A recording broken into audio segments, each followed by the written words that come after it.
Claire, thank you. 5:34 now. Probation and parole officers in Kentucky could soon get a raise. The governor and his team announced a change to the state employee salary schedule yesterday. The last change was back in 2007, 12 years ago. His team says this is not an across-the-board increase for all employees, but they say it gives the state the money to better compete with private sector jobs.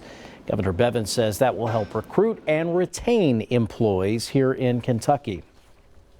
This is simply an opportunity for us to recognize the landscape in a real sense, to look at what we need to do in Kentucky to make sure that we have the best people, that we pay the best people.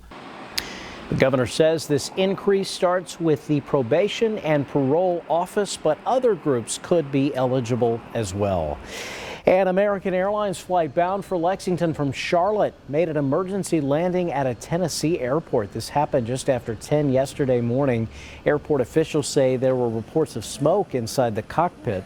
The aircraft landed at Tri-Cities Airport down in northeast Tennessee. A total of 56 people on board, 52 passengers, 4 crew members.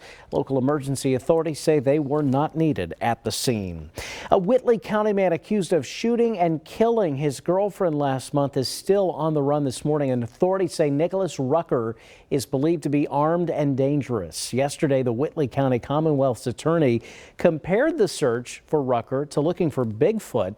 Many claim they've seen him, but there's really nothing concrete to go on. And given the notoriety of the case, people have their eyes peeled for Rucker. But authorities are urging people that if they do see him, not to pursue him. Not only is Rucker wanted for the murder of his 57-year-old girlfriend, Vicki Connor, but he has a dangerous past.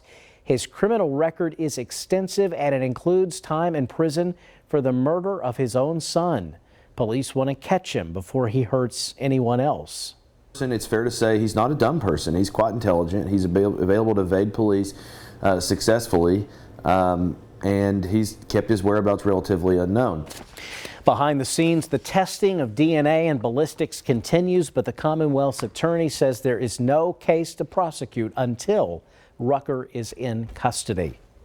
5:36 now. A state trooper was dragged about 75 feet by a vehicle in Johnson County. This happened Tuesday near the intersection of Kentucky 1559 and Punchin Creek. Troopers say they had stopped one vehicle when another vehicle pulled up. They say as one trooper approached that vehicle, he recognized the driver as 39-year-old Philip Bergen, who was wanted on active arrest warrants. We're told Bergen attempted to back up when the trooper reached in the driver's side window trying to turn the vehicle off. Bergen allegedly accelerated, dragging the trooper, who eventually did get free. Bergen was caught, faces several charges, including assault on an officer. A group dedicated to ending HIV in Kentucky is teaming up with a local pharmacy to offer free HIV testing. It's going on through Pride Weekend in Lexington, which is this weekend. Alex Valverde has more on their efforts and federal level help happening today. Kentucky is partnering with Walgreens all day today to offer free confidential HIV testing in honor of Pride and HIV Testing Month. There are roughly 6,800 people living with HIV in Kentucky as of 2016. About 80% of that population is male. The free testing is a part of AVOL Kentucky's mission to end HIV in the state. And it's not just them. Earlier this year, President Trump announced his campaign to end the HIV epidemic in the U.S. by 2030, targeting spots where new infections happen and getting drug treatment to people at risk. That will include some areas in Kentucky. The free HIV testing will be available at the Walgreens Community Pharmacy on Waller Avenue throughout today, and there will also be testing available at the Lexington Pride Festival this weekend.